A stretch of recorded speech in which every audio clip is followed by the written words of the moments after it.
Hello, everyone, and welcome to the Abundology podcast. My name is Renee Spears, and I'm excited today to have the lovely Erin Vanderkooy back for another podcast. Welcome, Erin. Thank you. Thrilled to be here. Now, Erin is a health coach and a functional nutrition lifestyle practitioner. And you were here about 4 months ago, and we were talking about empowered eating and a whole bunch of different topics. And we touched briefly on the energetics of food in that podcast. Yes. And specifically in herbs, but in many other things too. So I wanted to have you back so we could explore that a little bit more. So. Yes. Oh, I'm thrilled. I remember that really standing out from our conversation and how we put a little bookmark in it, hoping we'd be able to come back to it and elaborate a little bit more. So I'm thrilled to be here with you again today. And then here we are. I love it. Here we are. Yeah. So just so that we're clear, when we're talking about food energetics, what are some of the things that go into that? Oh my gosh. Okay. Well, this is really an exciting topic for me because we could go in so many different directions. So I think when we were even talking about getting together today, we talk about one thing and we'll go down a little bit and then come back. And so when I think about food energetics, I think about the energy behind, where everything is energy, right? And I think about the energy behind the food that we're putting into our bodies. And when we were talking about herbs in particular, that's what kind of bookmarked our conversation for today. The thing that was really fascinating, I think, to you at the time, and for me, I'd been working with plants for quite a while before this actually clicked into place, was about adaptogens in particular. So this is kind of a hot word on the market, has been for a little while. It's a bit of, they're sort of maybe trendy. I don't want it to be trendy to be negative, but trendy, like it's becoming more mainstream. People are aware of ashwagandha, astragalus, rhodiola, schisandra berries, or becoming more aware of these sorts of adaptogens herbs. And the thing that kind of blew my mind, and also when I shared with you, I think you were really fascinated by, was thinking about eating this herb or this plant. And so there's one way of looking at it. We've got, we have the facts and the science behind that they have minerals and vitamins in them, different minerals, different vitamins for different plants. And then there's the energetics of taking a growing, living cellular structure. So let's say like ashwagandha, it's growing in nature. And this plant, the reason it's put into an adaptogen category is because it is very adaptable. I mean, hence the category and the name. So it's really good at changing and morphing and evolving as a plant to combat things like illness or bugs or, really extreme heat or really, dousing with rains for days on end. And it still survives. It knows how to survive because it knows how to adapt. Now, when we take that same plant and we know we're ingesting the minerals and the vitamins, amazing, great, wonderful. Yes, we kind of understand that concept, but maybe some of the listeners, this will be the first time they've thought of the fact that the plant, because it's adapting in nature, when we ingest those cells into our body, they work with our own cells to adapt and balance. And, different ones have different properties, but things like mental health, depression, anxiety, some of these are cancer fighting. That's kind of going down a different avenue, but I mean, there's just so much potential, and it's fascinating when you understand that. And maybe some of our listeners know this already, but I'm kind of nerd out on this stuff and think that's pretty cool. It's really cool. And when I was doing the research for this podcast, my mind was just blown away at how much what we eat affects us physically. We know that, but emotionally, mentally, spiritually. Yes. So as we're talking about energy and everything being energy, what we're really doing is ingesting energy. Yes. Yeah. Absolutely. Yeah. That's such a great way to put it and to think about it. Yeah. Yeah. So one of the things that I really found interesting is the way that we can use food to help us with, we're talking about mental health, but I'm going to say spiritual health also. For instance, if you want to feel grounded, and get more grounded, to eat plants that actually grow in the ground, that are root vegetables. I mean, it seems so obvious when you say it, but you don't all necessarily think this way, right? And it's so true. If you eat sweet potatoes and, all these things that are growing up through the earth, if you're wanting to feel more grounded, are perfect. And then in the opposite, I think we were catching up another time talking about this. And if you wanted to feel lighter, you would eat foods that, grow above ground or on the trees, or they're lighter in consistency and weight and all sorts of things. There's a really interesting point about this as well. When I learned it, I thought, again, kind of obvious, almost like could it be that simple, but that's true. This is another way to think about our foods. So oftentimes things that look like body parts, you and I haven't talked about this before, so this might be new for you. So things that look like body parts. So grapes, for example, are really good for our eyes. What their properties and what they're made up of are really beneficial for our eyes and our eyesight. They're the same shape. If you think about dark leafy greens or any greens at all, I'm going to ask you to guess this one. Think of the shape of like kale or lettuce, or what does that remind you of in the body? Well, I would a couple things, probably lungs. Yep. I did this and I went, oh no, I put my hand on my chest. Yes, so they're really beneficial for our lungs. And mushrooms, the cellular structure of mushrooms is so complex and cell-like. They really help all systems of our body. I mean, you can see the research now coming out with mushrooms. It's phenomenal. There's all sorts of mushroom powders, and we're getting more experimental with things like reishi and cordyceps, and and just our regular mushrooms are good for us as well. So, but so are shiitakes, and mushrooms are magical. Yes, I love mushrooms. Oh my goodness. So next time, if you have something in particular that you're working on, think of what a fruit or vegetable or plant or herb might look similar, and oftentimes there's a chance that it will really support that specific organ or body part or whatever it might be. That's a really good way of thinking of it. And also thinking of food literally as energy. So if you want to be a high vibing person full of energy, of course, you're going to need to eat high vibing foods versus the opposite of a lot of the processed foods or fast foods that actually lower your vibe. Yep. Yeah, they really, really do. And that actually makes me think about the energetics even behind cooking. We touched on this before as well, just to share with our listeners that if you are, so I see cooking personally as almost a meditative state. I love cooking. Now, I know not all people feel like that. It feels like sometimes more of a chore for some people. There's no right or wrong or good or bad there. And if you prepare a meal and let's say you've just had an argument or you're feeling really upset, you're actually infusing that food with that energy versus cooking a meal and feeling light or happy or we can think of where the food came from, who picked it, where was it grown, these sorts of positive thoughts that infuses into the food. And there's actually studies, we think about, I think our audience is probably more used to thinking like this, but if there are people who are listening who maybe haven't thought about this before, there are actually scientific studies where they've had people eat meals being prepared by someone who's really upset versus really happy, and asking them how they feel after, having no idea what the experiment is all about, and really having this is true stuff. This is actual energetic stuff. So maybe take a break if you're having a bad moment and do something quick and easy instead of, or if you're preparing it for someone else, maybe ask them to prepare it if you're having a hard day. Or it oftentimes makes me think about when I eat out, looking about how the chef's feeling in the back, Yes. Yes. And especially if you were going to, let's say, a fast food place where, perhaps it's an entry-level job. And then they're preparing that. I don't know. Where does the food come from? Is it even local? So that's another whole topic. Gosh. Yep. Yes. It's fascinating to me how food grown in your own neighborhood, they say that 50 miles from your home radius, it's really the best for your body. That's what your body is needing. It's just fascinating to me. Yeah. So seasonal eating is definitely a thing. We're so, in some ways, we're so lucky because we have access to so much variety. And if there's one thing that I could really, really shout about, it would be the more diverse and the more variety that we have in our diets, the better. It really is so, so true that because we're getting exposure to all those different cells, all those different plants, all that different food.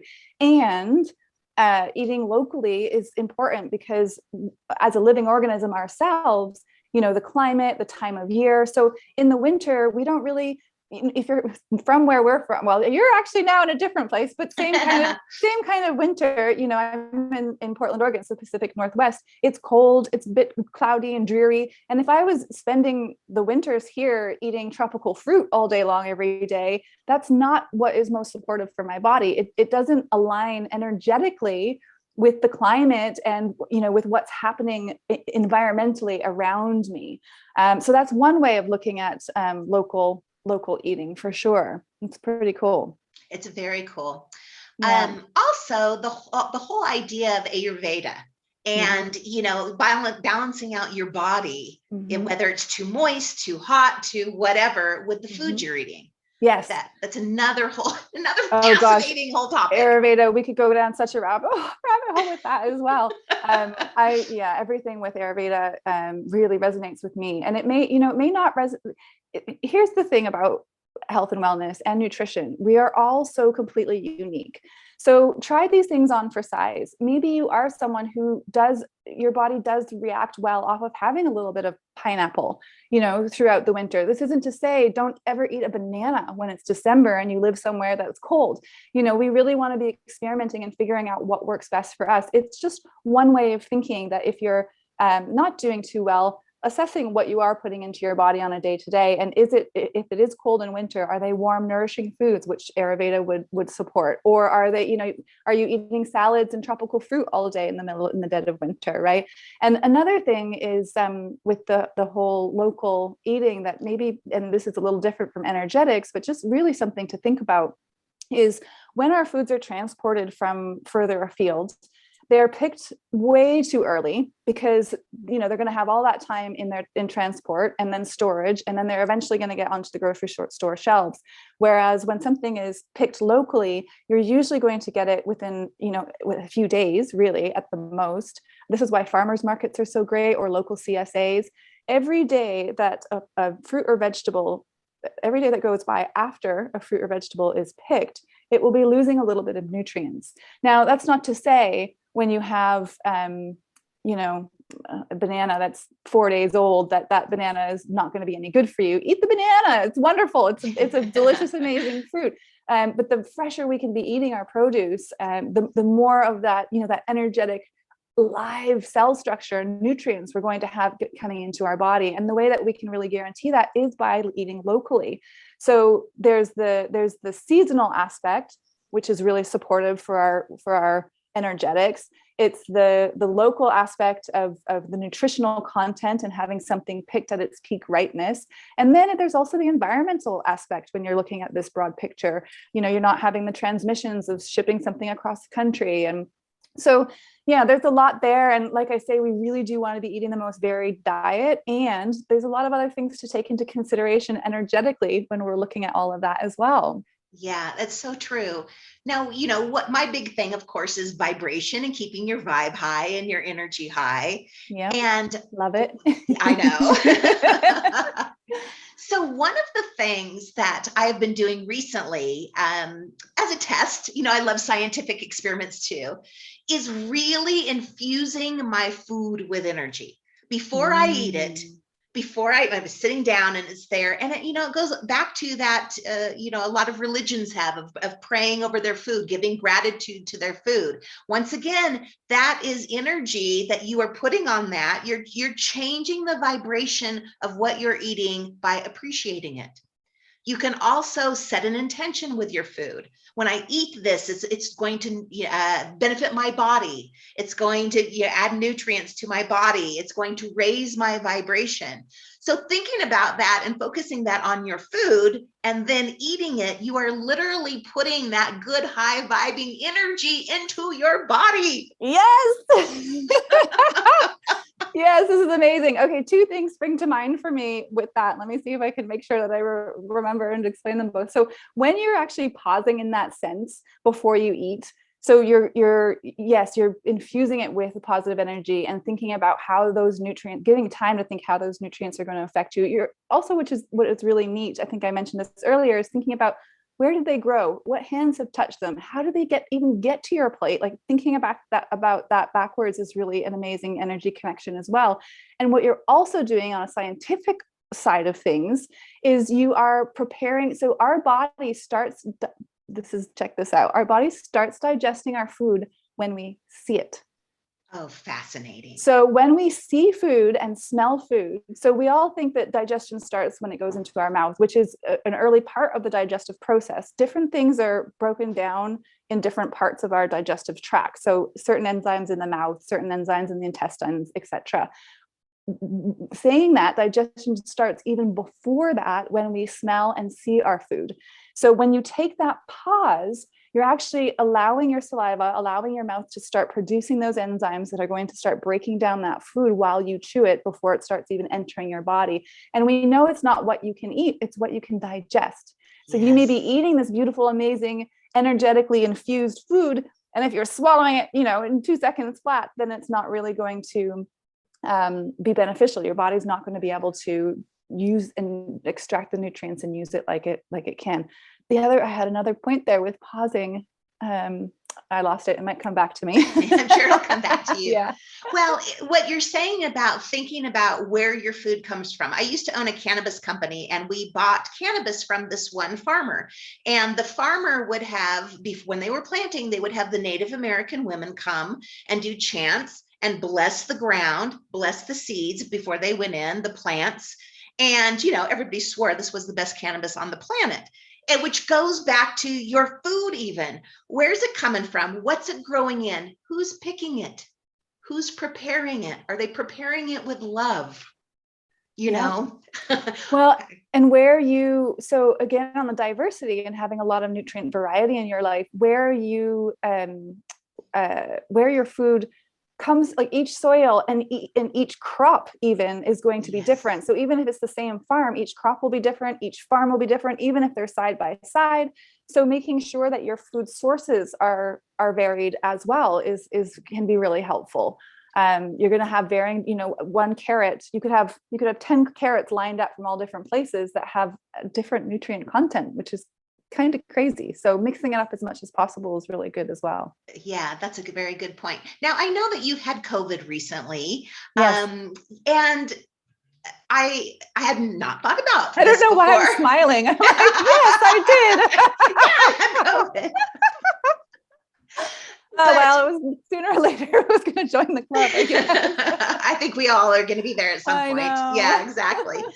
But going back to the idea of thinking about food as medicine, and you going to your apothecary, and pulling out the stuff instead of just taking, off the shelf medication, Tylenol PM or whatever it may be, using, I don't know, the wonderful magic of the planet, of science, of these plants to help you heal. Yes.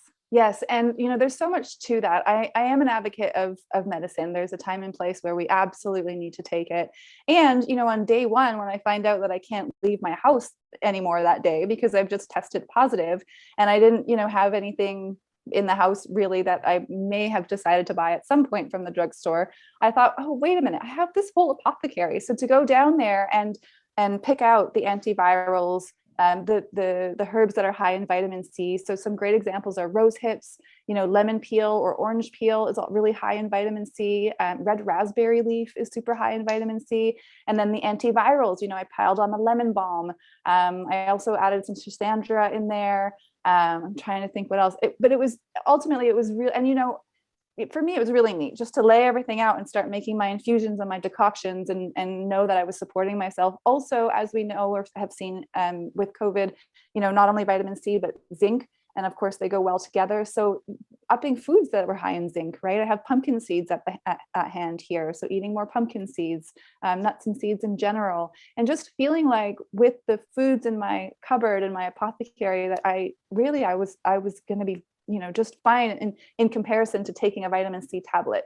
I was like, well, I have just as much vitamin C in these plants that I can work with today. And it's more bioavailable for my body as well, right? Because Yeah. it's not coming in an inorganic form. It's coming in the two ways you could do it is extract the medicine by decoction or infusion and then ingest it, or you can eat some of these plants. Most herbs you can eat whole, but make sure you do your research and eat them whole, and then my body would actually do the work of extracting the medicine from those plants. And that was really really kind of neat. And I know at the end of our call, I want to, if it's okay, talk about one other thing in terms of energetics. But at the end of our call, I'd love to give our listeners, because some people might be listening thinking, well, I don't have Schisandra berry or lemon balm at my, at the ready. But I do have a really awesome tea recipe that I'm almost certain you'll have every ingredient in your cupboard. So I would love to share that with you all at the end. But before, there's one other energetic thing that I think is really fascinating. Some of your listeners might be familiar with kinesiology or the muscle testing for food intolerances or food sensitivities. And actually, this has been in practice for quite a long time. And chiropractors, I think 40% of chiropractors use this type of testing. Without going down a huge rabbit hole of the muscle testing, if you're curious on energetics, it's a really fascinating read if you want to Google it.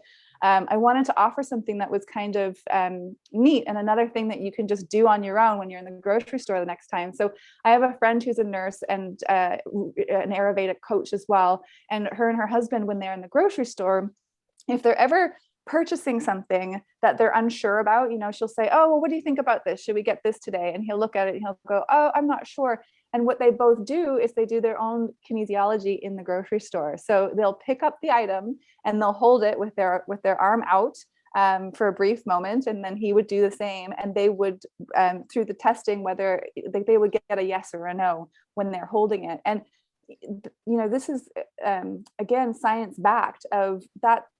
Just when you're doing the food sensitivities, they make you hold the actual food, right? So it might be an onion, or it might be a spice, or an almond, whatever it is that you're testing, and you're holding that in your actual palm, against your skin, and they're able to test by your reaction what your body is saying cell to cell. And I think that's pretty fascinating. It's really fascinating. That same energetic muscle testing is used for so many things. Is this book high vibrating or not? Will this vacation be good for me or not? So that's one way you can really tune into the higher vibes of things, is through that muscle testing. Yeah. And remember that it's not forever. So, and this goes with a lot of food and sensitivities. If you test, even if you go through, like, you can get food sensitivities testing by blood work. There's a few different ways, the kinesiology as well, of course, but it's not forever. So if you can't eat, or you're told to avoid or not eat strawberries or eggs, you may be able to eat strawberries or eggs in 6 months to a year. So just to know that when you're, or even at the grocery store, if in that moment, on that day, let's say it's the dead of winter, or whatever the reason, you weren't supposed to have it that day, but maybe you can in 6, and not that you can or can't, everyone can do what they like, but you can test it again, is my point. Yes, Remain open, and nothing is finite. Try to give yourself some flexibility there. Well, for me, what really has shifted my entire way of thinking about food is the energy of it. Is it giving me energy, or is it taking energy from me? Ooh, and if we good. want to be high vibrating people and be positive and attract things and have great lives, we want high vibing food. We want to know where it comes. We want to eat the best that we can, the healthiest, organic. And I want to even talk a little bit about, I am not a vegetarian, but I don't eat very much meat. But I'd like to just at least bring up the subject of how animals are slaughtered, and that energy of how that happens. And I know we would try to keep our show high vibing, but we need to point it out. How they are slaughtered, that is the energy that you are taking into your body. So be really careful about, the meat that you eat, in addition to the produce and everything else. Absolutely. I would say the meat is actually more important. And, I know that eating organic meat and produce is not totally accessible for everyone. So I want to acknowledge that and be aware of that, and to say, if you can't afford to eat organic produce, you're better to eat produce than not eat produce at all. if it's non-organic. So please continue. And there's a Dirty Dozen and Clean 15 list. If you Google that, it's updated every single year, and they do testing on produce to say what is the most polluted with pesticides and the least. And that's a great gauge. So if it's financially, it's difficult for you to be eating everything organic, look at the Clean 15 and Dirty Dozen, and then you can make some conscious choices there. However, going into the meat, Renee, I mean, I'm really glad you brought that up, because if you eat organic meat, that guarantees they haven't used hormones or antibiotics, and it's been fed what it's supposed to eat. Again, without going down a rabbit hole, a lot of beef is fed grains, which when we ingest beef that's been raised on grains are not what beef are supposed to eat. They're supposed to eat, they're what they naturally eat, I should say. They eat grass. And when they're fed grains and then we ingest that meat, and the reason they're fed grains is to make the meat marbly and give it that, that fatty kind of marbly effect. And when we ingest that, it wreaks havoc in our bodies. And so, yes, that meat will cost a little bit more, but you actually nailed it when you said, I don't eat that much meat. So you could reduce your meat consumption. We don't need it every single day. We don't need it 3 meals a day, certainly. And if you reduce it and then you can spend money and get higher quality, I would say organic meat is really a good thing to aim for the majority or most of the time. And then pick and choose your organic produce if you can't do it all. And if you can do it all, wonderful. For sure. These are great things to keep in mind. Yeah. And what I love what you say, Erin, of there's no right or wrong, good or bad when it comes to food too. And which always reminds me of chocolate cake. Oh, yes. Oh, I love where we're going here. I know what you're about to say. So I just want to compare and contrast two kinds of chocolate cake. Yes. One of them, your mom or grandma makes a family recipe. She's putting love into it. It's for your birthday. It's a celebration. Everybody's looking forward to eating that wonderful cake. You allow yourself to eat it without any guilt. That's one chocolate cake. Yep. The other chocolate cake, you bought at the grocery store. Who knows who even baked it, if it was a big thing. It's crap, in plastic, oils and whatever else. We don't know what's in there, vegetable oil. And exactly. Also, you feel incredibly guilty even eating it. There's shame involved. So just if we can just think about those two chocolate cakes. Yeah. And the vibration of those two. Well, and there's four layers to these chocolate cakes. Pardon the pun. But there's four, I don't know if this is going to make any sense. Let me try. I've never done this before. So the first example is that one is, there is no right or wrong or good or bad. And, I'm kind of half joking when I say oil. I make a carrot cake that has a whole cup of oil. That's the fat in that cake. But I use a really lovely high quality olive oil. And again, without going into great detail, vegetable oils, it's kind of like the grain-fed meat. They really wreak havoc when we ingest them.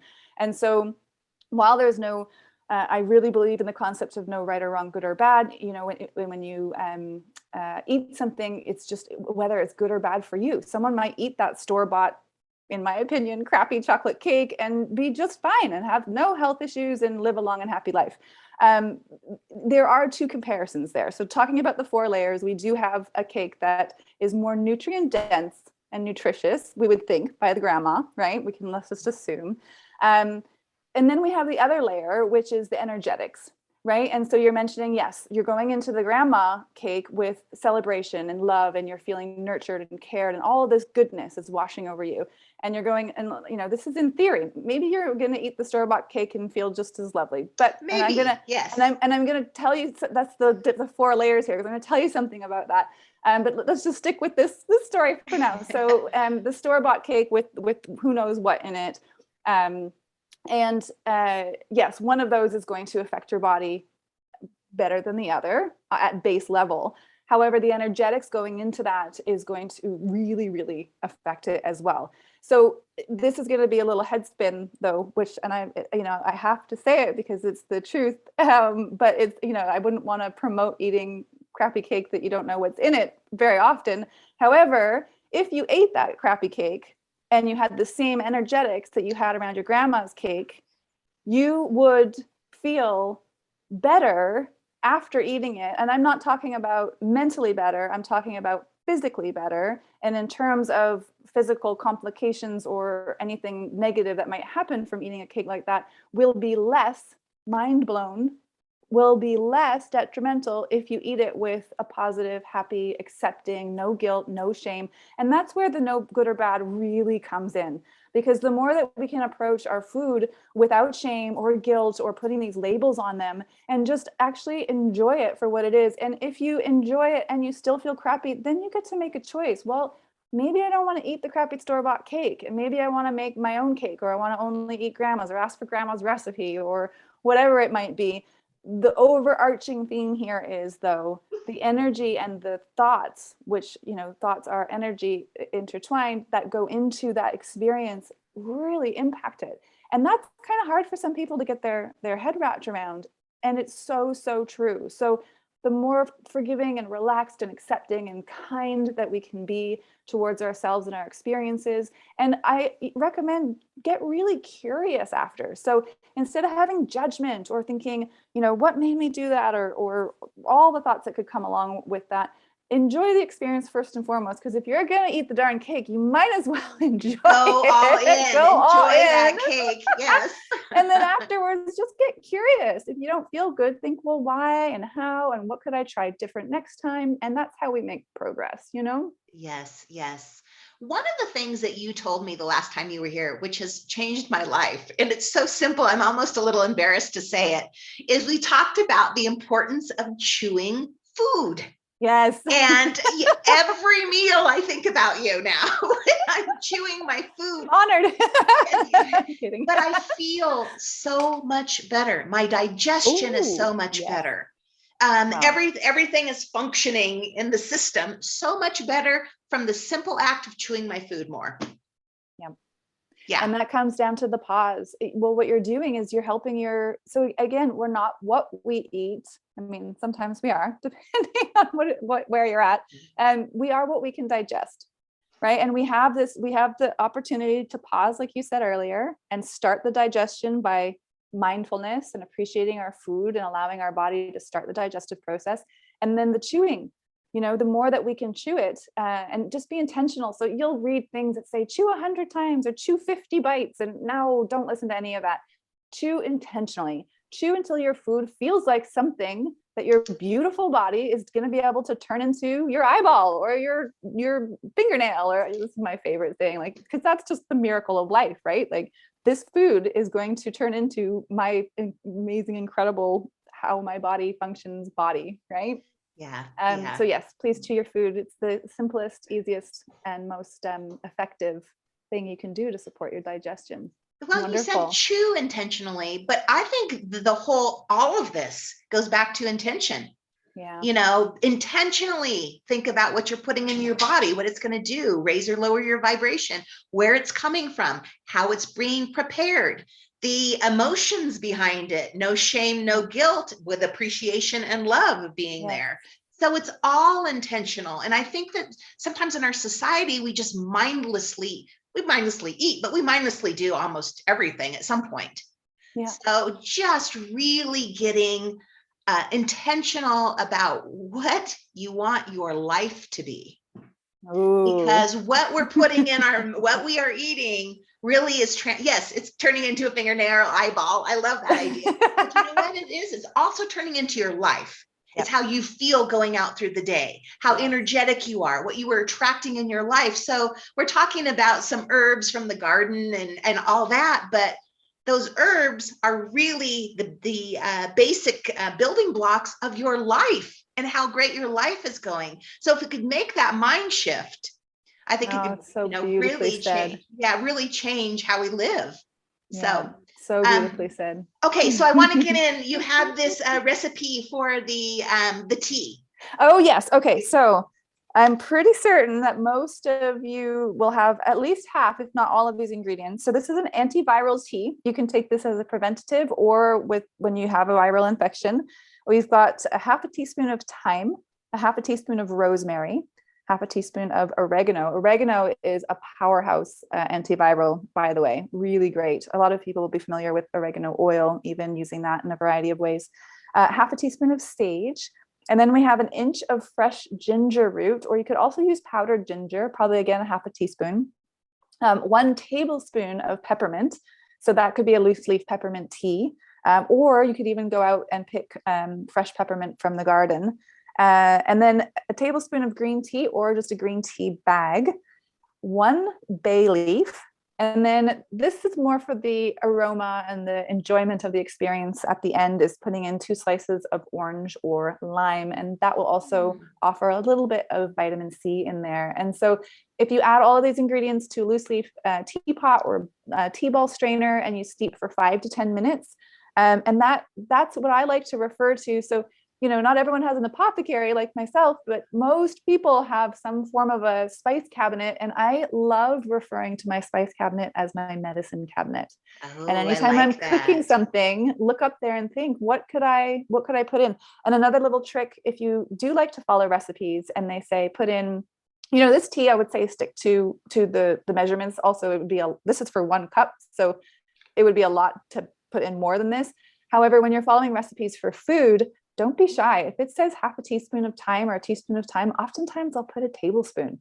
Up those herbs in there. Get those properties going in your food, and it's tasty too. It usually wouldn't ruin the flavor, but don't mark my words on that. If you do ruin something, I'm sorry. Experiment, have fun, and don't judge yourself if you mess up. Well, you are just a wealth of information about everything nutrition. I learn so much every time we talk. And I know you have a course coming up soon. Do. Really? Yeah. Can you tell us a little bit about it? I'm so excited. So this is launching on February 16th. That's Wednesday, and that'll be our first call. They take place weekly from 12 noon till 1:15 Pacific Standard Time. It's a 5-week course, and it's covering all my group programs are called Uniquely Nourished. And then this one is the Uniquely Nourished Essentials. I have a Uniquely Nourished Food Intolerance coming up in March. And this one is meant to really help strengthen your health foundation. We're going to be going into digestion. We'll do meal planning and talk about food, balancing hormones, boosting the immune system. So this is really like a reset. It's meant to not be a ton of work. It's supposed to meet you exactly where you're at and support you in your day-to-day life in between the group sessions. It will be an intimate group, so there'll be tons of time for group coaching. So if you do have things specific that you're working on, we'll have a chance to explore and chat about that. I'm thrilled. And it's $250 for the entire 5 weeks. I wanted to make it really accessible. And I'm just thrilled to get going on it and get started. And anyone who wants to join can click on the link on my website to find out more information and enroll, book your spot. You also get a one-on-one session with me included in the package, tons of handouts, email follow-ups. We'll be looking at health goals. It's going to be a blast. And I think one of the easiest ways to improve your health, like immediately, is how you eat. Yes. So, like literally we can eat something now, and in 10 minutes, actually looking at it, as you're saying, when digestion starts, when we're looking at it, in 10 minutes, we're actually making great change in our body. It's fascinating to me. So yeah. I was just going to say, I love how something which seemingly so simple, like chewing, you've noticed in the last 4 months that's had an impact. And, we sometimes find things that work for us, and for example, chewing, and then forget, and all of a sudden we're eating quickly again. So a program like this, the accountability and interacting in a group is just that reminder, and 5 weeks really helps those new habits kind of stick. And I'll have handouts and templates that will support you, on your health journey for the rest of your life. So yeah, sorry, I'm following. I'm excited. Well, I will put a link to Erin's website in the show notes. And I'll also put a link to the last podcast we did too, because there was so much great information in there too. Yes. And I think often we don't learn this stuff. Yeah. We don't learn it at school here in the States. And a lot of times our parents didn't have this information to pass on to us. So many of us are really starting with the basics. Like I need to know to chew my food more, I need to know about, the importance of using herbs and the vibration of your food and locally and seasonally and all that stuff. Well, and I So really like this to be things that we have access to already, already, like this tea recipe, already things that you might have in your cupboard, right? Or at least half of them, or most of them, or things that we have as a human, as a right access to right now with who we are today, without buying the next book or forcing ourselves to try something that feels hard, right? I want right. the basics, so the foundation, the essentials to feel easy and supportive. Easy. Yeah. Yeah. And you know what? Easy is a clue. Easy is a clue that you're on the right path. If Yeah. something Yeah. is hard, really, that's the universe saying, hey, are you really sure you want to do this? Yeah, So that's a good point too. thank you so much, Erin. I really appreciate you being here and sharing all your knowledge with us. And I would love to have you come back at some time in the future and we can dive into something else. Oh, I would love that. I would be honored. Thanks for having me. Bye, everybody. We'll talk to you again next time. Bye-bye.